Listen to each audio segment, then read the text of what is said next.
जी star news से आइए डालते हैं आज की मुख्य खबरों पर एक नजर। उत्तर प्रदेश के कानपुर में एक सनसनीखेज मामला सामने है, जहां पर छत्रपति शाहू जी महाराज विश्वविद्यालय में एक दलित छात्र सचिन चंद्रा ने पुलिस और प्रभावशाली लोगों पर गंभीर आरोप लगाए हैं।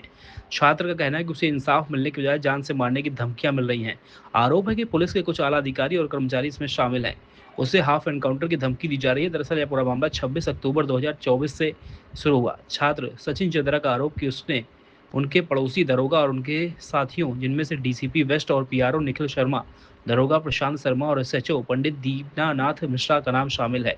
उन्होंने दलित पहचान कारण उनके साथ बर्बरता की। आरोप है कि उनके मुंह में पिस्टल डालकर जान से मारने की कोशिश की गई और जाति सूचक गालियां दी गई।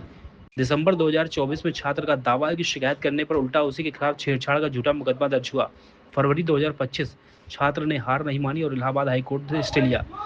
2025 जुलाई कोर्ट के कड़े रुख के बाद अंततः आरोपी पुलिसकर्मी पर एफआईआर दर्ज हुई, लेकिन यह मामला शांत नहीं हुआ। सचिन चंद्रा का कहना है कि 6 जनवरी 2026 से उन पर केस वापस लेने का दबाव बनाया जा रहा है। ताजा घटना 8 अप्रैल 2026 की है, जब कल्याणपुर इलाके में 22 सवार युवकों ने उन्हें रोक कर धमकियां दी और चार्जशीट तो हमारे हिसाब से लगेगी, ज्यादा कोर्ट के चक्कर लगे तो हाफ एनकाउंटर कर देंगे। इस पीड़ित छात्र की शिकायत करने विश्वविद्यालय चौकी पहुंचा तो आरोप है कि पुलिस ने मदद की बजाय उससे मानसिक रूप से प्रताड़ित किया। कानपुर प्रेस क्लब में अपनी आप बीती बताई। पीड़ित छात्र सचिन चंद्रा ने प्रशासन और मुख्यमंत्री से गुहार लगाई। छात्र की मांग है कि उसे और उसके परिवार को तत्काल सुरक्षा दी जाए, मामले की निष्पक्ष जांच की जाए, स्वतंत्र एजेंसियां या एसआईटी से कराई जाए, लापरवाह और धमकी देने वाले पुलिसकर्मियों पर सख्त कार्रवाई हो। देखना यह होगा कि प्रशासन इस मामले में कब और क्या ठोस कदम उठाता है और छात्र को न्याय मिलता है या फिर नहीं। मेरा नाम सचिन चंद्रा है, मैं झांसी का निवासी हूँ। मैं कानपुर विश्वविद्यालय छत्रपति साहू जी महाराज में बीवॉक इंटीरियर डिजाइनिंग का छात्र हूँ। मेरे साथ 26 अक्टूबर 2024 को डीसीपी पश्चिम के पीआरओ निखिल शर्मा ने मारपीट की थी। हमारे कमरे में घुस के 10 से 15 पुलिस वाले घुसे, उन्होंने मारपीट की मेरी जाति को लेके। आगे फिर उसके बाद हमने 100 नंबर डायल करी। 100 नंबर डायल करके हमें नवाबगंज थाने ले जाया गया। नवाबगंज थाने के माध्यम से हमारा सरकारी मेडिकल हुआ। सरकारी मेडिकल करा के जब मुझे थाने ले जाया गया, हमने बोला दीनानाथ मिश्रा जी वहाँ एसएचओ थे कि सर हमारी एफआईआर लिख लीजिए, तो उन्होंने ही उल्टा हमारा विरोध किया कि इनकी एफआईआर इनके खिलाफ तुम एफआईआर मत लिखो, वरना तुम्हें ये फंसा देंगे, ये कर देंगे। मैं आप चैनल के माध्यम से ये भी कहना चाहता हूँ, किसी व्यक्ति का अगर मेडिकल होता है तो प्रशासन की प्राथमिकता होती है कि उसकी एफआईआर लिखी जाए, क्योंकि उसी के आधार पे वो जांच करेंगे कोई बच्चा अगर चोटिल है।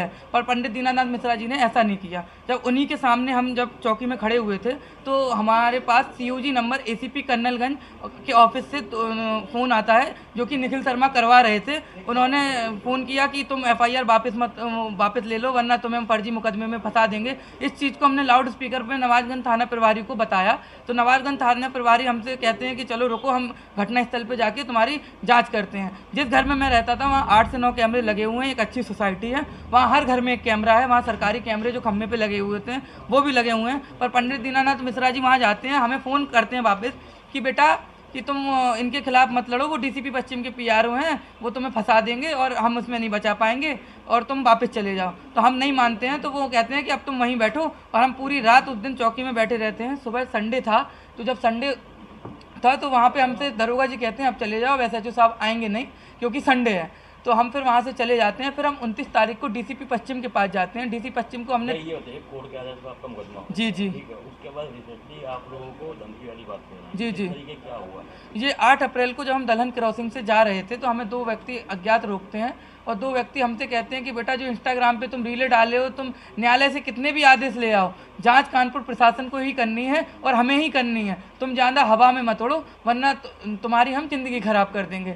जो 8 अप्रैल 2026 को हमको धमकी मिली है, ऐसी धमकी हमको जनवरी में भी मिली थी। जनवरी में हम सीधा हाफ एनकाउंटर की धमकी उन्होंने दी थी। और हम जब एसीपी कोर्ट का जो मुकदमा हुआ SC/ST कोर्ट ने किया है, तो इसकी जाँच एसीपी कर्नलगंज कर रहे थे, तो उन्हें भी हमने इस बारे में अवगत कराया। तो वो कहते हैं कोई बात नहीं, ऐसा होता है, तुम्हें कोई भी दिक्कत होगी तुम हमें फ़ोन कर लेना।